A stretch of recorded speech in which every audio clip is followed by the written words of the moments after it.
ದೈವ ಸಹಾಯವಿಲ್ಲದೆ ಜಯವಿಲ್ಲ, ಸ್ವಪ್ರಯತ್ನವಿಲ್ಲದೆ ದೈವ ಸಹಾಯವೂ ಇಲ್ಲ.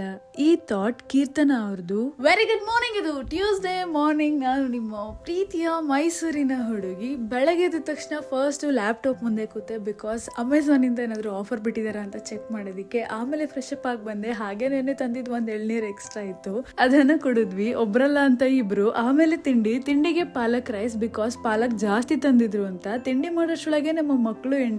ಯಾಕಂದ್ರೆ ಇವತ್ತು ಬೇಗನೆ ಟ್ಯೂಷನ್ ಇಟ್ಟಿದ್ದೆ, ಬಿಕಾಸ್ ಅವ್ರಿಗೆ ಎಕ್ಸಾಮ್ ನಡೀತಿದೆ, ಹಾಗೆ ಹಾಲಿಡೇ ಕೂಡ ಇತ್ತು, ಅಂದ್ರೆ ಸ್ಟಡಿ ಹಾಲಿಡೇ. ಟೆರೆಸ್ ಮೇಲೆ ಟ್ಯೂಷನ್ ಅಂದ್ರೆ ನಮ್ಮ ಮಕ್ಳಿಗೆ ಏನೋ ಒಂಥರ ಎಕ್ಸೈಟ್ಮೆಂಟ್. ಸೊ ಕೇಳಿ ಕರ್ಕೊಂಡು ಹೋದ್ರು. ಟ್ಯೂಷನ್ ಆದ ತಕ್ಷಣ ಫಸ್ಟ್ ಕೆಲಸ ಮಾಡಿದ್ದು ಅಮೆಝಾನ್ ಅಲ್ಲಿ ಮೈಕ್ ನ ಆರ್ಡರ್ ಮಾಡಿದ್ದು, ಬಿಕಾಸ್ ಲಾಸ್ಟ್ ಇಯರ್ ತಗೊಂಡಿದ್ ಮೈಕ್ ಹಾಳಾಗಿತ್ತು. ಹಾಗೆ ITT ಗೆ ರಿಜಿಸ್ಟರ್ ಆಗ್ಬೇಕಾಗಿತ್ತು, ಬಿಕಾಸ್ 2 ಸೀಟ್ ಖಾಲಿ ಇತ್ತು. ಸೊ ಬೇಗ ರಿಜಿಸ್ಟರ್ ಆದೆ. ನಿನ್ನೆ ನಾನು ಒಂದು ಸರ್ಪ್ರೈಸ್ ಕೊಡೋದಕ್ಕೆ ಅಂತ ಹೋಗಿದ್ದೆ. ಯಾರಿಗೆ ಅಂದ್ರೆ ನನ್ನ ಸ್ಪೆಷಲ್ ಪರ್ಸನ್ಗೆ. ನಿಮ್ಗಾಗ್ಲೇ ಕೆಲವೊಬ್ಬರಿಗೆ ಗೊತ್ತಿರುತ್ತೆ ಯಾರು ಅಂತ. ಸೊ ಅವ್ರ ಮುಂದೆ ಟೆಡಿ ಆಗಿ ಹೋಗಿದ್ದೆ. ಬಟ್ ಅವ್ರ ರಿಯಾಕ್ಷನ್ ವಿಡಿಯೋ ಅಂತೂ ಖಂಡಿತವಾಗ್ಲೂ ಪೋಸ್ಟ್ ಮಾಡೋದಕ್ಕಾಗಲ್ಲ, ಬಿಕಾಸ್ ಅಷ್ಟು ಅದ್ಭುತವಾಗಿತ್ತು ಅವ್ರ ರಿಯಾಕ್ಷನ್. ಅಂಡ್ ನಿಮ್ಗೆ ಯಾರಿಗಾರು ಈ ಕಾಸ್ಟ್ಯೂಮ್ ಬಗ್ಗೆ ಇನ್ಫಾರ್ಮೇಶನ್ ಬೇಕಾದ್ರೆ ಕಮೆಂಟ್ ಸೆಕ್ಷನ್ ತಿಳಿಸಿ. ನಾನು ಮುಂದಿನ ವಿಡಿಯೋದಲ್ಲಿ ಕಂಪ್ಲೀಟ್ ಡೀಟೇಲ್ಸ್ ನ ಕೊಡ್ತೀನಿ. ಮತ್ತೆ ಸಿಗುವ. ಟಾಟಾ, ಬಾಯ್.